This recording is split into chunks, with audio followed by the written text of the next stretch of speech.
Alright, so let's get right into it. Phantasy Star Zero was released on December 25th, 2008 in Japan. It is the spiritual successor of Phantasy Star Online. Let me take a minute to go into a little bit of detail on PSO. Veterans of the series won't need any introduction. Phantasy Star Online was one of the very first, if not the first, MMORPG to come to a video game console. It made its debut on the Sega Dreamcast back on November 21st of year 2000, and later came to North America, and Europe the following spring. I'll keep this part relatively short considering the video is a pre-release overview on Phantasy Star Zero and not PSO. Phantasy Star Online was a massive hit on a global scale.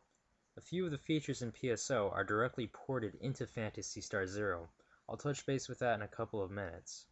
Although the shelf life of the Sega Dreamcast was relatively short due to Sega losing the console wars versus the PlayStation 2, GameCube, and Xbox, this did not mean the death of Sega's beloved Phantasy Star series. In 2003, after Sega had dropped out of the hardware business, ports of PSO were converted to the Nintendo GameCube and Microsoft Xbox. All official Xbox and PC servers shut down in 2008.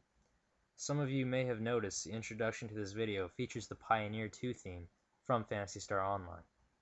I'm just about finished getting everyone up to speed on the series. Then we'll get to the bells and whistles of Phantasy Star Zero, as well as the nitty-gritty.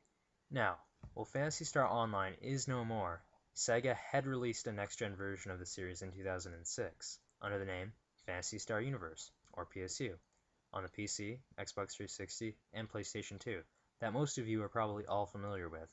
Now, not that there is anything wrong with PSU, but ultimately the majority of the hardcore Phantasy Star Online fans that were abandoned in 2008, or earlier if you were on the Dreamcast or GameCube, refused to accept Phantasy Star Universe as a true sequel to PSO because of some major differences between the two games. Among these major differences are the pacing of combat, mags, techniques, designated racial abilities, just to name a few. Now, on to Phantasy Star Zero. With the introduction of the game, Phantasy Star Online fans rejoice. Sega team has gone out of their way to give you a few delicious bites of nostalgia. They've reintroduced mags, techniques, an old PSO style palette, and fighting system, with up to 4-player co-op via download play or Wi-Fi. You can also choose to play your offline campaign mode if for some reason online is not your forte. All the old races and classes that were in PSO are back again, except in a more portable state. This time around, in case you have no history playing any Phantasy Star games, then I believe introductions are in order. Humans, Caste, and Numans will be your 3 playable races. Among them are the 3 classes: Rangers, Hunters, and Forces. Different race and class combinations each have respective strengths and weaknesses. Let's look at some of the features we have this time around. It's clear Sega Team, in conjunction with Sonic Team, went for a more anime-stylistic vibe. One gripe or minor nitpick I could come up with is the minor amount of clothing and armor appearance customization options. This is only a minor gripe though. After all, you can only fit so much onto one Nintendo DS ROM. I previously mentioned that the Japanese version of the game had been out since December of 2008.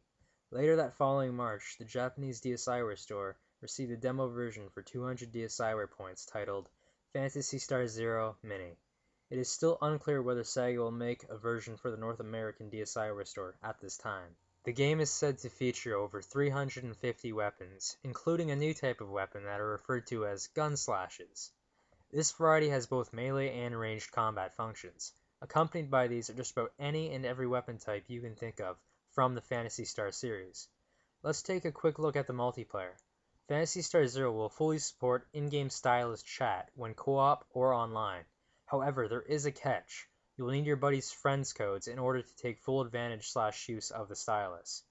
When paired up with random people via Wi-Fi, you have a set list of approximately 20 preset messages to choose from to communicate with your teammates.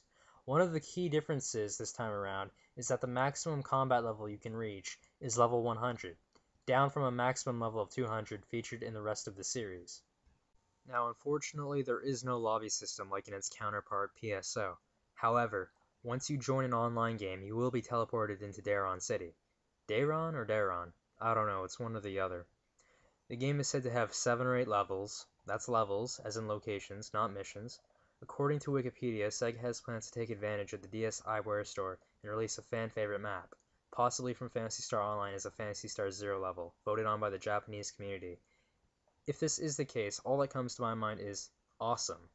Even if the voting is close to Residents of Japan, I know which level I would love to replay on the DS.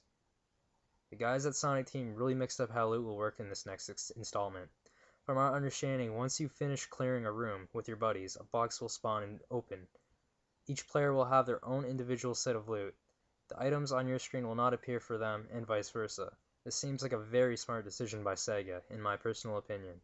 From what I've heard, anyone who pre-ordered the game in Japan when it was released there last Christmas received a couple of cards with codes on them.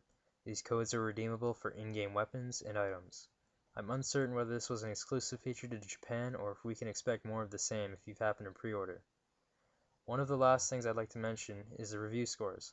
Now, seeing as this video has gone up prior to the North American release of the game, I thought I'd take the time to mention that the Japanese magazine Famitsu reviewed this game and gave it 33 points on a scale out of 40.